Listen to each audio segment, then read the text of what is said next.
Hey, what's up, y'all? I'm not sure when this thing goes live as usual, but if you're seeing this, just click the link or click the link in like the description, or just fast forward like 3 minutes. Because I always start these when always start these a little bit early. So um, just gonna be setting this up. Gotta drop this link in my first time home buyer community.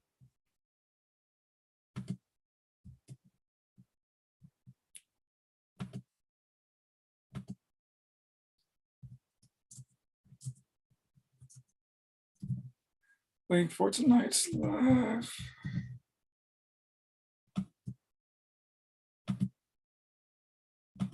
Next.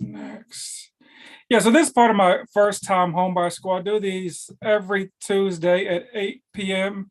Eastern Standard Time. So it's a various topic every week. So this week we're just talking about why this is not like the 2008 housing market crash.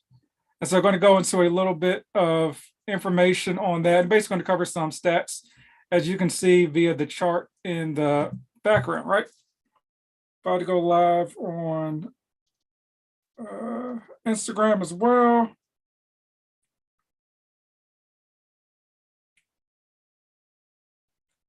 All right, so we got everything good to go.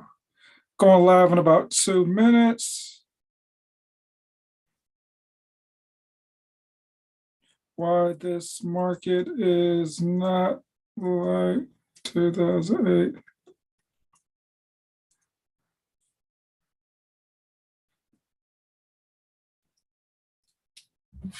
All right, we got that going there. Got my notes. All right, we go live on YouTube or Facebook or Instagram, whatever this thing's called. Dismiss. Well, I was trying to sell me something, YouTube. Hey, what's going on, y'all? Thanks for joining. I'm about to go live in about 1 minute. 1 minute. 1 minute. So I was thinking, see like the presentation rocking in the background. What's up, y'all? About to go live on YouTube. Feel free to join me over there. So I'm going to be covering, why this market is not like the 2008 housing crash. So if you want to join me on YouTube, I got like some charts and all this other stuff. Can nobody hear me? Does anyone else have no sound? I'm not sure what's going on. But I guess even more reasons to join on YouTube. If anyone cannot hear me, give me a thumbs up or something. But I'm going to be on YouTube talking about why this is not like the 2008 housing market, right?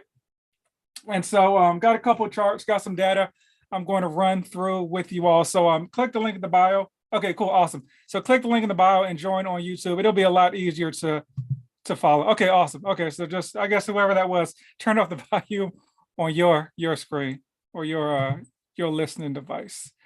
All right. So start on this. So hopefully y'all can all see me on YouTube. If not, I guess I'm just talking to nobody. Yeah, so yeah, you can join the YouTube or you can watch here, but I have charts and stuff that I'm going to be showing to the good folks over on YouTube. So I think it's 7 o'clock, so I'm going to kick this off. So thanks for joining me. This is part of First Time Homebuyer School. I do a trending topic every week, whether it's a news topic or some sort of home buyer education topic or news. And so today we're going to talk about, why this is not like the 2008 housing market. So I think a lot of folks are worried about, hey, is this 2008 or what's going on with the market? Things were like super up. Now things are like coming down a little bit. And so yeah, the market is coming down. Like assets do not appreciate at like a 45-degree angle and just go up, up, up. They go up, they come down. Sometimes when they're violent ups, they're violent down. And so looks like we're experiencing a down right now, and the home prices are naturally decreasing. And so I think it's natural for a lot of people that may not fully understand the housing market, and a lot of folks that kind of honestly jumped into the real estate market in 2020, 2021. They're like, just pandemic realtors and lenders and gurus, is I don't think they have a big picture of the housing market. So me, I've been in the real estate all the way since back in 2018 is when I joined the mortgage industry. But I think I have a better perspective than a lot of other folks that actually like to dive into the data. So that's what we're going to do this evening. So let's get into it. All right. Okay, cool. So Why this ain't like the 2008 housing market. Boom. So I want to read this quote from Jerome Powell, or the chair of the Federal Reserve. So like I said, I like to just put the information out there, whether it's literally quoting somebody verbatim, just so you know, like when I form my opinion, it's based off of like someone, it's based off usually me going to the source of the information, and everyone's entitled to their opinion, but all opinions aren't actually equal. His opinion, Jerome Powell's, matters a lot more than any other rando on the internet. So from the Fed, they raised the federal funds rate by 75 basis points from 3 to 3.25%, right? That's the cost to borrow money. And so during the September meeting, that's what a lot of folks heard about. But here's the thing, like these interest rate hikes, like I always like to point out, we're always given a heads up like a month or 2 months in advance. Like I've told you guys a couple of times, the Fed has already announced they're going to raise interest rates 75 basis points and 50 basis points later in the year. So basically right now, it's like the highest cost to borrow money since 2008. And I'm going to show you some charts that go over this, right? And so read it furthermore, policymakers also anticipate that ongoing increases in the target range will be appropriate, which reinforced by the Chairman Powell's during the most recent press conference. So that's what I talked about. They said they're going to raise the rates like 50 and 75 basis points, most likely at the end of the year as well. And so he's basically like, hey, man, we got to get inflation behind us. I wish we're a painless way to do that, but it isn't. And so we're in this predicament, due to COVID and rates being artificially low and people spending like crazy, people getting free money and people wilding out, and inflation's happening. Now the Fed is trying to swing the pendulum the other way, but they got to swing it real hard for things to go the other way. So, and so like I said, it's supposed to go up a little bit more through the rest of the year as well. So. And so right here is just a snapshot of what's called the federal fund rate. So once again, this is like the cost to borrow money. So like when you get like your interest rates from, let's say, Chase or whatever lender, right? This is like what it's costing Chase to borrow money. So like whenever that happens, your lender's just going to pass the cost on to you. Like they're not going to eat like any cost to borrow money. They just pass it on to you. And so like during this time frame, like for like a solid 2-year time frame, like the cost to borrow money was like super low. I think like quarter of a point or maybe like zero at some point in time due to COVID. And so that's why we saw those super low interest rates, because there was almost nothing for the big lenders to pass on to you, the consumer. And so this is what things looked like the last year. You can see flat line, vroom, like way up there. And so that's what's causing a lot of panic in the market. Is rates can go up. I mean, rates are not the highest now that they've ever been, but rates have gone up like expeditiously, like the great TI would say. They've gone up super quick. I think it's like the fastest rates have increased as far as I've been paying attention to the market. So yeah, that is a super quick jump. So just a quick snapshot. This is what the federal fund rate looked like the last 25 years. So as you can see, we're at the very right end of the chart. Where's my mouse? Okay, and you kind of see this is where we're at like in 2008, and then things like fell off the cliff 2008, like 2009, right? And that's because whenever there's like a recession or some decline in the market, the cost to borrow money goes real low because they're trying to encourage people to spend money and do all this. And so, like I said, we're at like this part. We're not 2008 area, but we're at this part of the pendulum where things are going up, and things will kind of go down a little bit eventually. But that's not expected to happen to like 2004. So buckle up for that ride.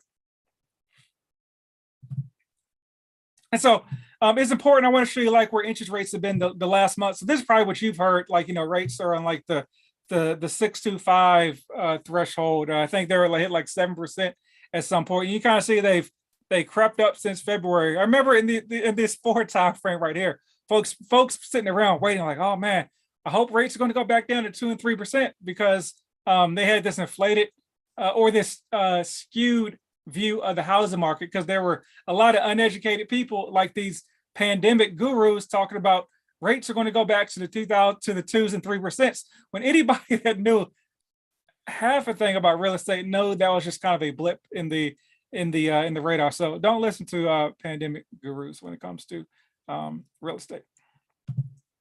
And then so we're going to zoom back out. Once again, we're going to look it's supposed to say the last 25 years.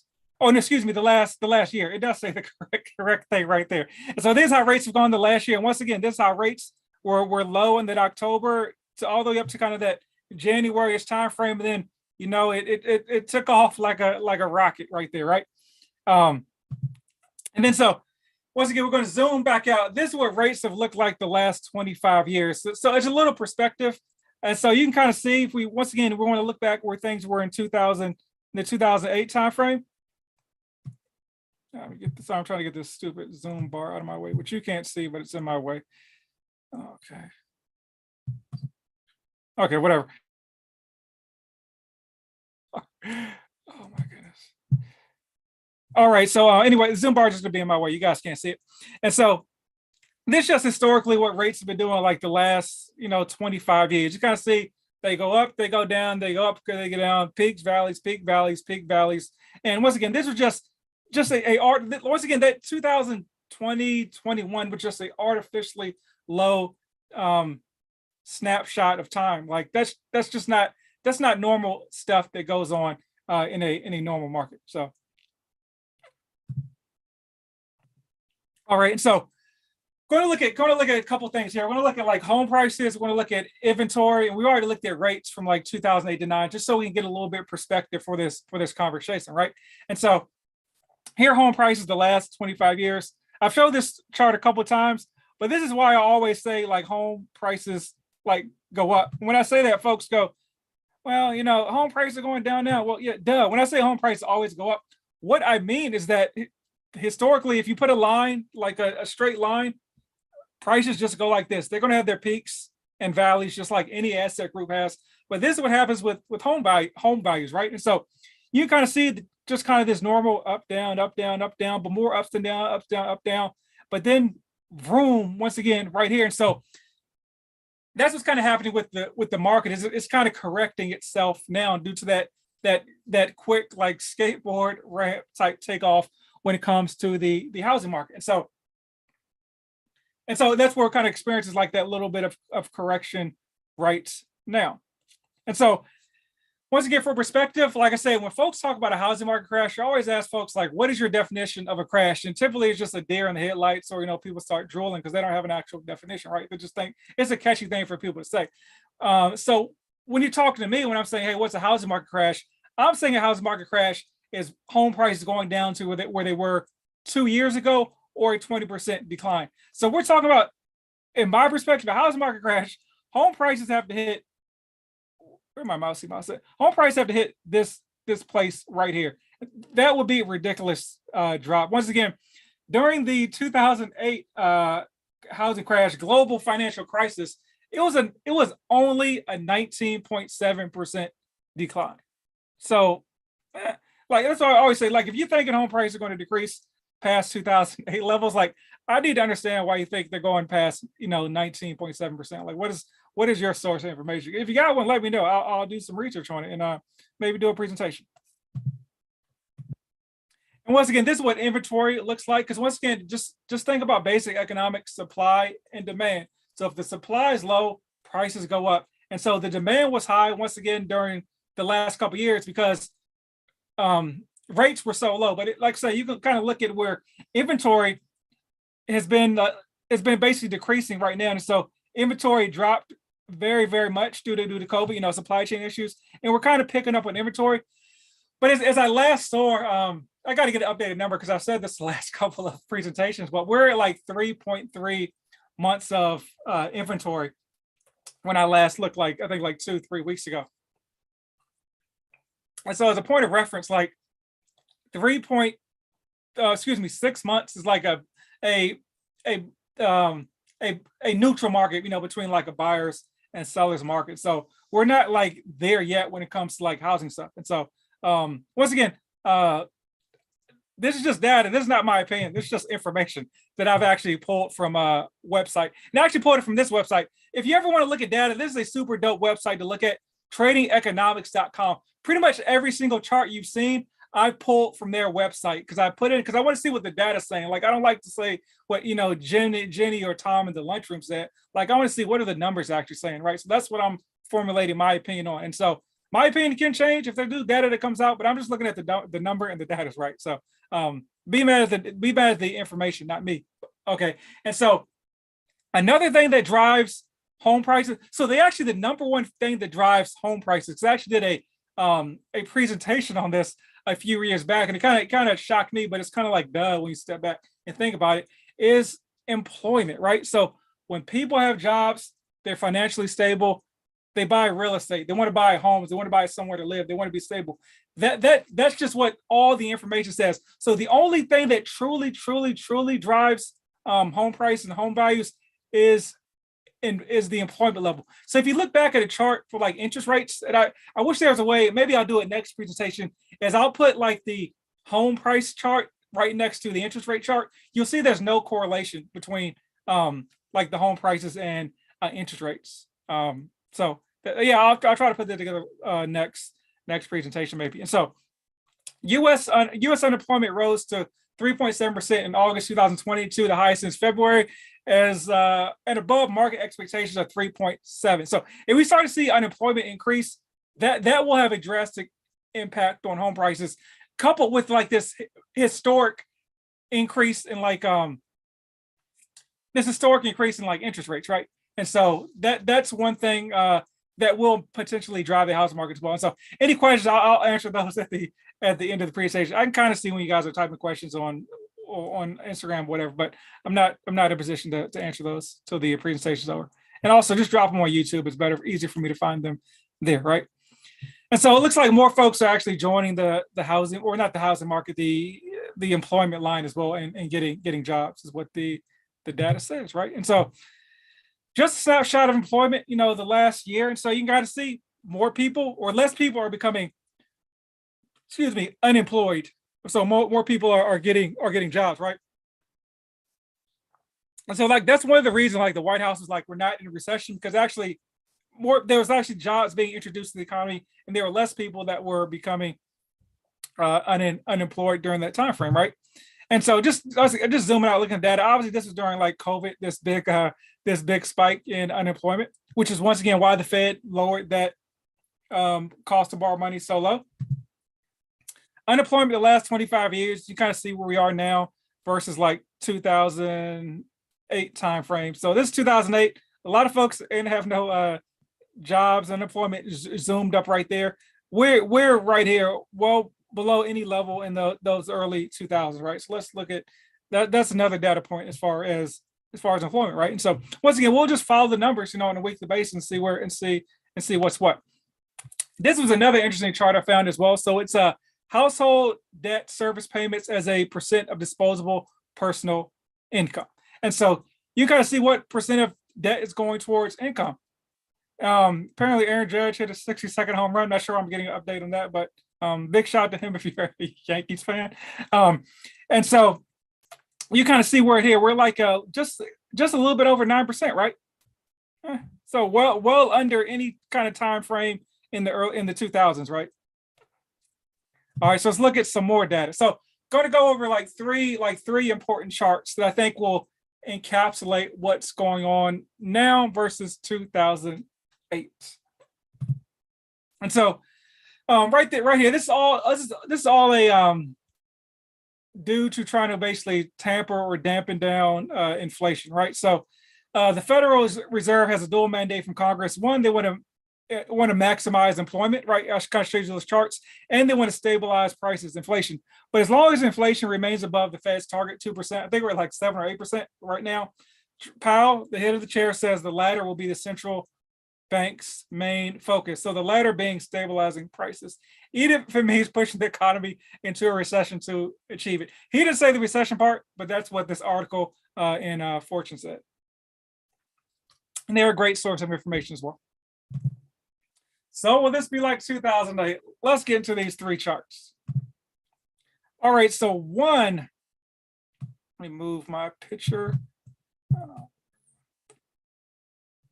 All right. So let's look at where folks were, the lending habits then versus now, because that's one of these common like talking points from folks that don't do any research. They're like, oh, now it's like 2008, everyone can get a loan, blah, blah, blah. let's actually look at what the numbers say. So let's go back to 2005, 6, 7, 8, right?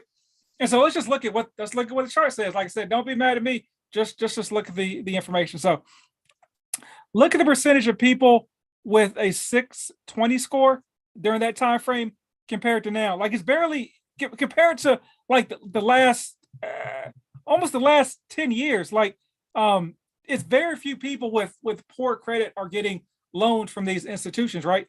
And so you even look at like 660 or under. Like look at what the numbers say. Look at 2008 compared to now. So that just shows you that the lending habits are a lot more stricter now than they were when it was just the wild west in those early 2005. So there's no data that anyone can present me. If you have it out there, let me know. I'll look it up and I'll present it. But there's no data I've seen that shows the lending habits of lenders are anywhere close to where they were back in the early 2000s. And so that's what the data says. And just for being in the industry, I know it's a lot and harder to get a loan now than it was back then. And just talking to folks that were in the mortgage industry and folks that were getting loans, and honestly, watching the movie The Big Short was a cool movie to watch as well. So all the data says that we are nowhere near the early 2000s lending standards, right? And so another thing that happened in the 2000s, right? Everybody was getting like adjustable rate mortgages because they were like, oh, rates are low, or you can just don't worry about when the ARM will adjust. You can just refinance again. So if you don't know what adjustable rate mortgage is, so you get adjustable rate mortgages, the rates are typically lower than a normal fixed rate loan. And so the payoff is like, hey, you may get like and I think the terms were even shorter back then, but nowadays you'll get like what's called like a 5, 7, or 10 one arm, meaning that your rate's locked in for 5, 7, or 10 years. And then at the year 10, the rate just goes wherever the market is at. And so what happened to a lot of folks was like, hey, I locked in this low arm at, I don't know, at 2, 3%. But then like 2 years later or whatever, when the arm adjusts and like the rate's now 7 or 8%, they can't afford to pay the mortgage. They couldn't even qualify for the mortgage by 2022 standards anyways, because there was a lot of just, hey, you make $60,000? Okay, thumbs up. Here goes the loan. There was no income verification or anything like that. Like I said, it was kind of the wild west back there. So let's look at the percentage of ARMs back then, less than 5% than the ARMs were back in 2000, in the early 2000s. You kind of see like 30%, 35%, almost close to 35% of people were getting adjustable rate mortgages in that 2005 timeframe. Like that is a wild number, a third of borrowers. So that's really not a thing. And so the ARMs are still being offered, but if somebody has like a super low rate, they're just going to lock it in perpetuity. They're not getting an ARM to begin with. So we don't have to worry about this swath of people that are going to have their ARMs shoot up, a couple years from now, because they're already locked in a super low rate. So anybody that got an ARM the last few years was like sorry if this is you, but that was a horrible decision because you didn't get nothing from doing an ARM. That was a bad financial decision. You should have followed me and asked me for advice on that. And another thing, so rates now are high, the 6-7%, right? But like honestly, who cares? Because like it's not like if someone got a loan a year ago or 6 months ago, all of a sudden their rate is now 6-7% because rates are now 6-7%. Their rate is still their rate. So less or over 99% of borrowers actually have a rate that's less than what's in the market right now. And so let's point out the other thing is like, so there's like people with homes that locked in at super low rates, and folks are like, hey, what's going to happen with the equity or whatever in their home? Like nothing, like the equity can go down, but like your mortgage payment doesn't change. Like the vast majority of people like do not have to sell their home. Typically, the only reason folks like have to sell their home is like, hey, I lost my job, unfortunately, which, look at the employment stuff, or I'm getting divorced, or, congrats, I'm relocating for a new job. Outside of like those scenarios, like folks like don't have to like sell their home and like put their home like, back on the market. So like that fear of this like swath of people just like losing their homes, like it just doesn't really exist or anything like that. So that's why I'm saying like it's not, that's kind of like the end of the presentation. I got yeah, I think that's the end of my slide. So if you guys got any questions about anything I've said so far, or honestly just any questions about the housing market, just in general, or any questions about honestly anything real estate, you could ask me those questions right now. And so just drop like an X in the chat so I know a question is coming.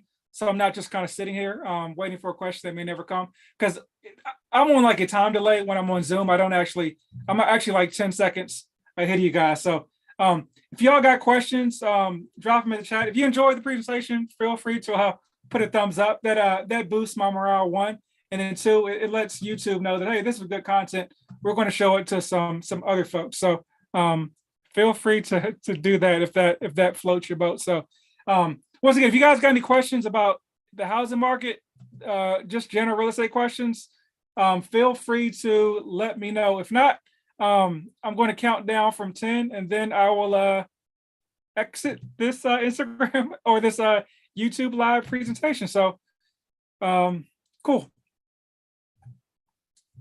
All right, so I'm just doing something real quick. What am I doing? Where's my thumbnail? All right. So I'm just changing the thumbnail in this video. Then I'm gonna see if there's any questions sitting around for me. Okay, so question. So question one was, what is a ARM? So an ARM stands for adjustable rate mortgage, adjustable AR rate in mortgage. So what an ARM is basically, it's you playing the market. You're making basically a short-term gamble on the market. So so when you get a typical mortgage, like when you see like people like on the news are like, hey, rates are like 6-7%, they're talking about a fixed rate mortgage. So with the ARM, these are just made up numbers, but let's say rates are like 5%, right? With the ARM, you may be able to get like a 4.5% or 4.375, but it's a 4.375 for like 5 years. And then at the end of 5 years, the market, the rates go to wherever the market is. And so like if rates have increased, like your rate may be it may be 8% when the rates adjust. If rates have decreased, it may go down a little bit, but typically somehow with ARMs, like the rates never seem to go down somehow. And so the gamble is like, hey, I'm going to be in this property for a short time anyways. Maybe I'm going to sell the home, so I'm not really concerned about what's going to happen with the market. All right. And so I've got a question. What are average rates right now? So that's kind of like a loaded or tricky question. So when I saw an article that said like interest rates were like 7.08%, but like your rate is based on a bunch of different factors. It's based on your loan size, down payment, your credit score, the property type, the term. So there's so many factors when it becomes to like your specific interest rate. So your rate could be a 6, your rate could be a 7.5. That's just an average rate for the market. But really the way to figure that out, honestly, is just you can go to any lender's website and just type in your criteria, and typically they'll spit out a rate for you. House hacking and ARMs. So I'm not sure what that means. You're gonna have to go into a little bit more detail as far as that question. All right, so if you got any questions, drop an X. I know to answer the question. So because once I get through with this house hacking and ARMs question, I'm going to start my 10-second countdown. So,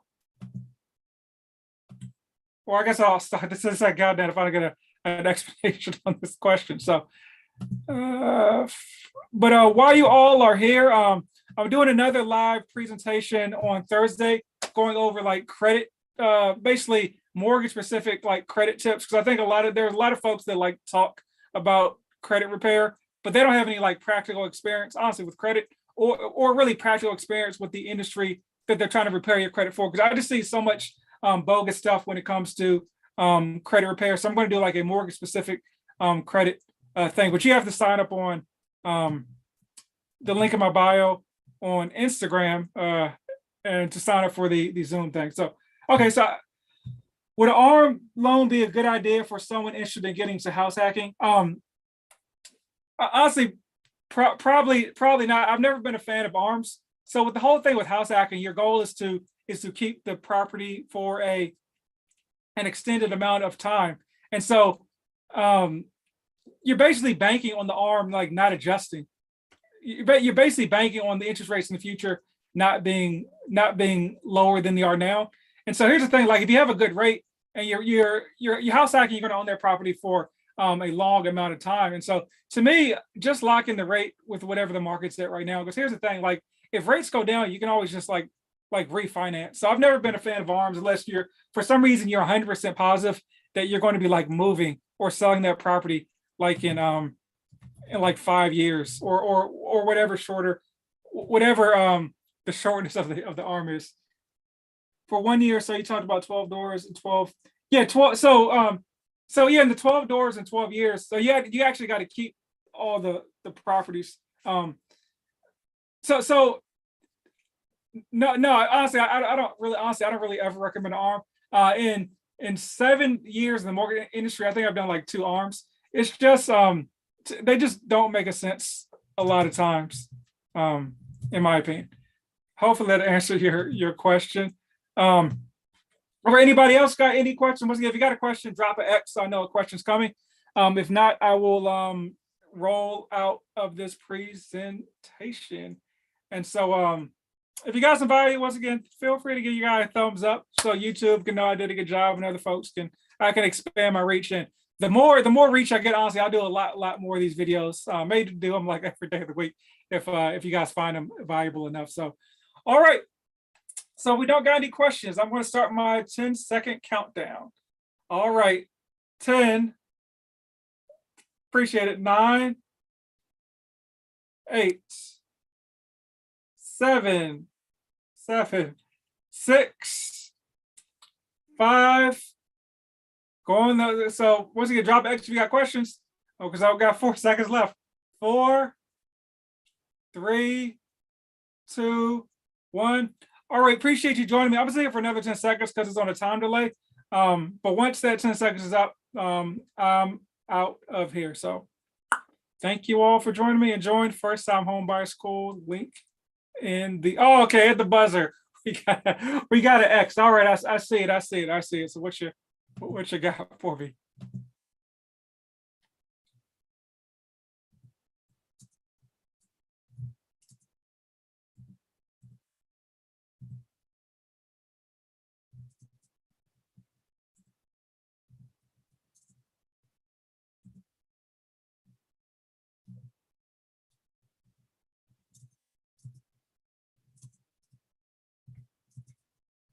All right, so what question do we get? All right, cool. Well, I wait on this question to pop up. If you guys got any questions on what's that thing called, Instagram, feel free to let me know, or honestly jump on YouTube. Okay, cool. So I guess it'll be asked on Thursday's credit related. Okay, so about to start the countdown once again. So we got 10-second countdown. If you got a question, drop an X so I know a question's coming. If not, I'm going to log out of this thing. So 10, 9, 8, 7, 6, 5, 4, 3, 2, 1. All right, appreciate you joining me. We'll stay here for 10 seconds because of the Zoom time delay. And then I will be out of here.